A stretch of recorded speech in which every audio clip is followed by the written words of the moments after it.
صلی علی رسول کریم اما بعد فوز باللہ من الشیطان الرجیم بسم اللہ الرحمن الرحیم. میرے بھائیوں اور بزرگوں، آج آپ لوگ ایک مرفوع قلم جس سے قلم اٹھا دیا گیا تھا اور ایک معذور کے جنازے میں آپ لوگ حاضر ہیں، اور آج اس جنازے سے ہم نے ایک عبرت حاصل کرنا ہے.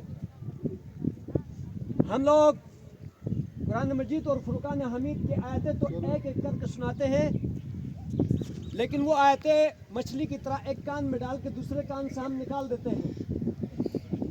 لیکن آج آپ نے اس مرفوع قلم اور معذور شخص کی اس فوتگی سے ایک بہت بڑا عبرت حاصل کرنا ہے، اور عبرت حاصل کرنے کے ساتھ اسی حوالے سے میں آپ حضرات کو ایک حدیث بھی ذکر کروں گا.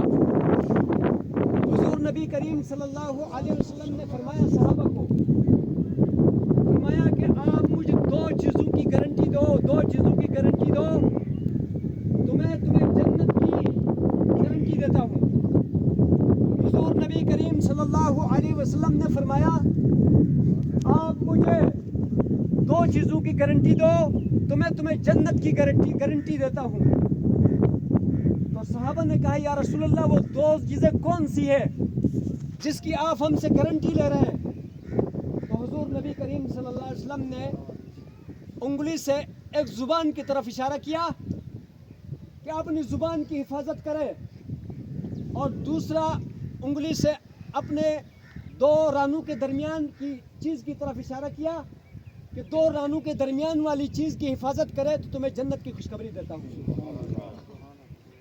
آپ حضرات جانتے ہیں یہ شخص زبان سے بھی معذور تھا اور یہ شخص کانوں سے بھی معذور تھا. اسی وجہ سے زبان سے بھی اور کانوں سے بھی اس نے کسی شخص کو تکلیف نہیں پہنچایا. آپ جو تلہاڑ کے لوگ ہیں اس شخص کو آپ جانتے ہیں اور اس کی محنت کو بھی جانتے ہیں اور اس کی معذوری کو بھی جانتے ہیں. آپ سمجھتے ہیں کہ اس نے اپنی زبان سے کسی کو تکلیف نہیں دی، اس نے کسی کی غیبت نہیں سنی، اور دیگر معذور تھا اس نے اور کیا کرنا تھا.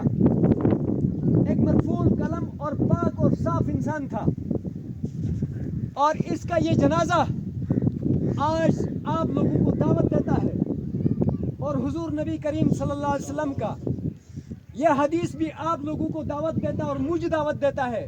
میں کوئی استثناء نہیں ہوں، میں بھی اس بات کے اندر شامل ہوں کہ آپ بھی اپنی زبان کا اور اپنی دیگر چیزوں کی حفاظت کریں، تو آپ کو بھی رمضان المبارک کی یہ مبارک دن اور جمعے کا مبارک دن آپ کو بھی نصیب ہو سکتا ہے اور مجھے بھی نصیب ہو سکتا ہے. صحیح کہہ رہا ہوں یا غلط کہہ رہا ہوں؟ ہم اپنی زبان کا حفاظت کریں اور اپنی شرمگاہ کا حفاظت کریں.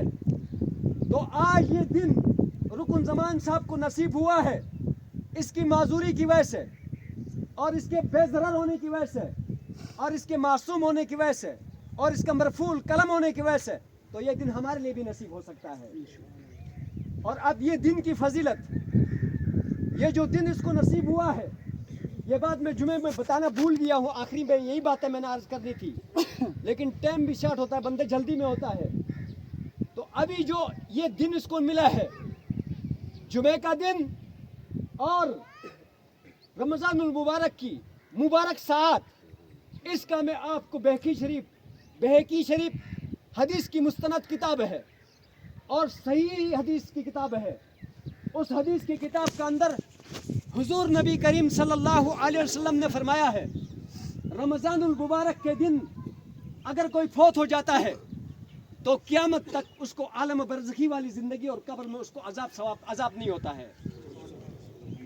حضور نبی کریم صلی اللہ علیہ وسلم نے فرمایا ہے کہ رمضان المبارک کے دن کوئی مومن مسلمان فوت ہو جاتا ہے تو قیامت تک اس کو قبر میں عذاب نہیں دیا جاتا ہے.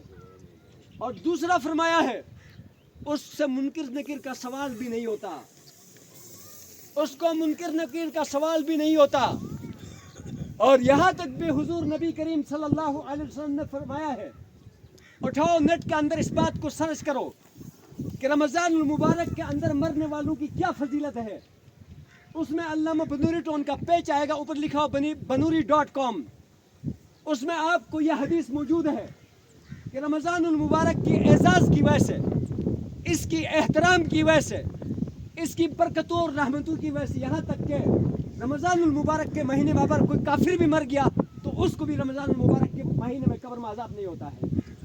کافر بھی مر گیا تو ہاں رمضان کے نکلنے کے بعد اس کا عذاب شروع ہو جائے گا, لیکن رمضان المبارک کی اعزاز کی وجہ سے اور اس کی برکتوں اور رحمتوں کی وجہ سے کافر کے مرنے پر اس کو بھی عذاب نہیں دیا جاتا ہے.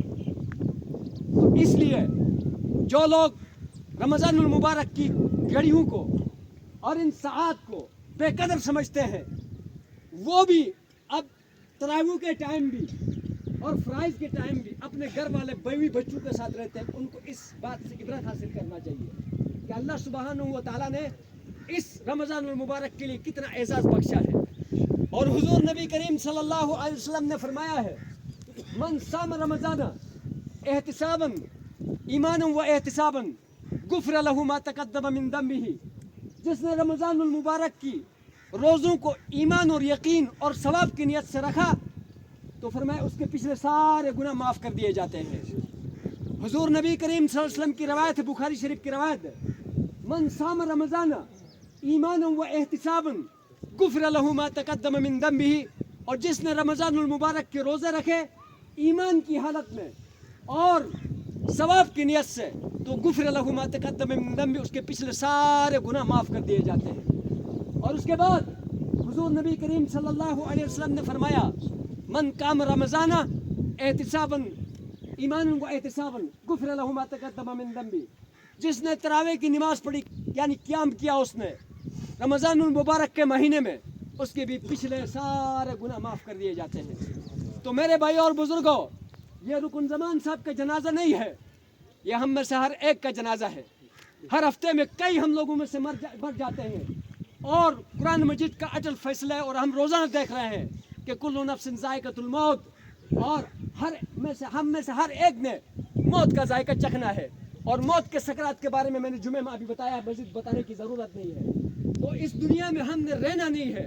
اللہ نے قرآن میں فرما دیا ہے کہ منہا خلقناکم وفیہا نعیدکم ومنہا نخرجکم تارۃ اخری. اس زمین سے ہم نے تم کو پیدا کیا ہے اور اسی زمین میں ہم نے تمہیں لوٹا کر لے جانا ہے اور اسی زمین سے ہم نے تمہیں دوبارہ زندہ ہونا ہے. تو جب ہم نے اپنے رب کے سامنے جانا ہے, قبر میں جانا ہے, وہاں کا عذاب ثواب دیکھنا ہے, اور جہنم کی جو ہے نا ہولناکیاں ہیں اور جنت کی نعمتیں ہیں, پولیس راد ہے, اور اس کے بعد معاشر میں حساب کتاب ہے اور ترازو رکھا جائے, تو خوشی کس بات کی ہے ہم لوگوں کے لیے. اتنا مشکل ترین سفر ہم نے کاٹنا ہے, تو اس کے لیے ہم بے خبر ہو جائے تو اس سے بدقسمتی اور کوئی ہے نہیں. تو ان رمضان المبارک کی ساعت کو قیمتی جانا جائے اور اس جنازے سے عبرت حاصل کر کے کہ اس معصوم آدمی کے لیے یہ دن مل گیا ہے, تو ہم میں سے بھی ہر ایک اپنا آپ کو معصوم بنا دے, گناہوں سے بچے اور اعمال کے لیے بڑھے, تاکہ ہمارے لیے بھی اللہ تعالیٰ رمضان المبارک کی ساعت نصیب کرے اور اس کے بعد اللہ سبحانہ و تعالیٰ ہمیں جمعے کے دن نصیب فرمائے. اور اس کا اعزاز میں نے آپ کو بتایا بیکی شریف کی روایت میں سے کہ اس دن جو مر گیا اس کو کوئی عذاب نہیں ہوتا. ٹائم کیا ہوا؟ 6 منٹ رہتے ہیں. تو اسی لیے حضور نبی کریم صلی اللہ علیہ وسلم نے فرمایا ہے, الا ان الدنیا ملعونۃ ملعون ما فیها الا ذکر اللہ وما ولاه عالم او متعلم. فرمائیے دنیا اور دنیا کے اندر جو کچھ ہے اس کو اوپر لعنت کر دی گئی ہے. جو چیزیں ملعون نہیں ہے وہ اللہ کا ذکر ہے, اور اس کے بعد ذکر کے قریب جو عبادتیں ہیں, اور اس کے بعد اللہ کے دین کو سیکھنے والے اور اللہ سبحانہ و تعالیٰ کے دین کو سکھانے والے, یہ 4 چیزوں کو اوپر لعنت نہیں کی گئی ہے, باقی یہ ساری دنیا کو اوپر لعنت ہے. اسی لیے اللہ سبحانہ و تعالیٰ نے فرمایا کہ یہ دنیا جو ہے یہ بیکار ہے, اس کا کوئی ویلیو نہیں ہے. ایک آدمی کروڑ پتی, کھرب پتی, ارب پتی, بڑی بڑی گاڑیوں اور کوٹھیوں, بلکہ کتنے لوگوں کے تو سونے کے جہاز ہیں, سونے کے کشتیاں ہیں, سونے کے بیڈ ہیں. وہ ایک دبئی والے کا کوئی بتا رہے دکھا رہے ہیں کہ اس کے سارا جائیداد جو ہے وہ سونے کا پڑا ہوا ہے, اور قبر اس میں جو ہے کیا نام ہے اس کا قبر مٹی کا بنا ہوا ہے. سمجھ میں آیا جی؟ تو اس دنیا میں جتنا بھی امیر ہو اور جتنا بھی کچھ ہو اس دنیا میں ہم نے نہیں رہنا ہے. اس لیے قرآن نے فرمایا وَلَا تَغُرَّنَّكُمُ الْحَيَاةُ الدُّنْيَا کہ یہ دنیا کی زندگی تمہیں دھوکے میں نہ ڈال دے اور اس کو ترجیح نہ دے اور اس کو باقی رہنے والے نہ سمجھے. اس لیے تمہارا حبیب صلی اللہ علیہ وسلم نے فرمایا کن فی الدنیا کأنک غریب او عابر السبیل. اور دنیا کے اندر ایک مسافر کی طرح رہو یا ایک راہ گزر کی طرح رہو. اس کو ابدی سمجھ لیا, اس کو ہمیشہ کے لیے سمجھ لیا تو یہاں ناکام ہو جاؤ گے. حضور نبی کریم صلی اللہ علیہ وسلم سونے کے محلات میں رہ سکتے تھے, سونے کے کوٹھیوں میں رہ سکتے تھے, جنت کی کوٹھی کو لا کر مدینے میں نصب کیا جا سکتا تھا, لیکن حضور نبی کریم صلی اللہ علیہ وسلم جھونپڑیوں کے اندر رہ کر, کچے گھروں کے اندر رہ کر دنیا کو پیغام دے کر گیا ہے. ایک مرتبہ یہ بخاری شریف کی روایت ہے, عبداللہ بن عمر رضی اللہ تعالیٰ عنہ اپنے گھر کو ٹھیک کر رہے تھے, اس کو گارا لگا رہے تھے, تازہ کر رہے تھے. تو حضرت رسول پاک صلی اللہ علیہ وسلم نے دیکھا, کہنے لگا عبداللہ آپ کیا کر رہے ہیں؟ کہنے لگا یا رسول اللہ یہ پرانا ہو گیا ہے, اس کو میں تازہ کر رہا ہوں, نیا کر رہا ہوں. فرمایا اس سے پہلے آپ نے کیا ہو جانا ہے؟ چلے جانا ہے. اس سے پہلے آپ نے چلا جانا ہے, تو پھر اس کی انتظار کس بات کی ہے؟ سمجھ میں آیا جی؟ تو وہی عبداللہ بن عمر نے اپنا ہاتھ جاڑ لیے. سمجھ میں آیا جی؟ وہی عبداللہ بن عمر نے اپنے ہاتھ جاڑ لیے. اور اس کے بعد چکراش کو بولو بیٹھنے, ادھر دیکھو. اسی طرح ایک صحابی رضی اللہ تعالیٰ عنہ نے, غور سے دیکھو ادھر, یہ موت سب کو ہے, ادھر ہی کھڑا کھڑا کیا پتا ہم سب مر جائے. سمجھ میں آیا جی؟ موت کا ایک لمحے کا نہیں پتا. تو ایک صحابی رضی اللہ تعالیٰ نے 2 منزلہ بنایا تھا, لیکن اس وقت کا 2 منزلہ کیا ہوا ہوگا؟ سمجھ, چھپر سے 2 چھپر سے بنائے ہوں گے. تو حضور نبی کریم صلی اللہ علیہ وسلم نے تعجباً پوچھا کہ یہ کس کا ہے. اس کو نہیں کہا کہ یہ برا ہے, یہ ہے, وہ ہے, صرف تعجباً پوچھا. تو جب وہ صحابی حضور نبی کریم صلی اللہ علیہ وسلم کے پاس مسجد نبوی میں آیا تو صحابہ نے کہا کہ آپ کے 2 منزلے کو اللہ کے رسول نے تعجباً جو ہے نا وہ دیکھا ہے. تو اور کچھ ناگواری کے آثار بھی تھے, لیکن بولا کچھ بھی نہیں ہے. وہ صحابی گیا اور جا کر اوپر والا بھی گرایا اور نیچے والا بھی گرایا اور جو ہے جھونپڑی لگا کے بیٹھ گیا. تو نبی علیہ الصلوۃ والسلام نے اپنے صحابہ کی ایسی تربیت کی تھی اور ان کو جو ہے کیا نام ہے آخرت کا جو یقین دلایا تھا, آخرت کے اعمال پہ کھڑا کیا تھا, اور اس کے بعد ان کو جو ہے کیا نام ہے آخرت کے لیے تیار کیا تھا. اس لیے وہ نہ موت سے ڈرتے تھے اور نہ قربانیاں دینے سے ڈرتے تھے, اور رات کو مسجد نبوی جو ہے کیا نام ہے تہجد کے لیے بھرا جاتا تھا, اور تہجد کے لیے بھی بلکہ وہاں کیا ہوتی تھی, ابھی بھی اذان ہوتی ہے. سمجھ میں آئی؟ اور ہمارے یہاں اقامت کہنے کے لیے بندہ نیچے پیچھے نہیں ملتا ہے, اقامت کہنے کے لیے پیچھے بندہ نہیں ملتا ہے.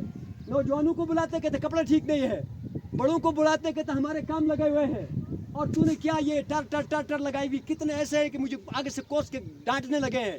اور میرے بھائیوں اور بزرگوں, ہم مسلمانوں کے پاس رہتے ہیں, ہم مسلمان ملک میں رہتے ہیں, کہ ہماری مسجد وائران ہے. خالی رمضان میں بھی ابھی آدھے نہیں آ رہے ہماری مسجد میں, آدھے اپنے گھروں میں. خدا کی قسم یہ جنازہ میرے سامنے ہے, آدھے لوگ رمضان میں اپنے گھروں میں ہیں, مسجد میں نہیں, اور نماز بھی نہیں پڑھتے ہیں.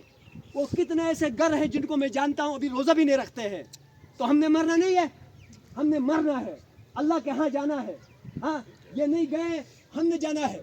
سمجھ میں آئے جی؟ تو اس کے لیے ہم تیاری کریں, اور ہم تیار ہو کر اللہ کے ہاں جائیں, سرخرو ہو جائیں گے, ورنہ موت کے بعد کی منازل بہت مشکل ہے. جزاکم اللہ, اللہ بارک اللہ.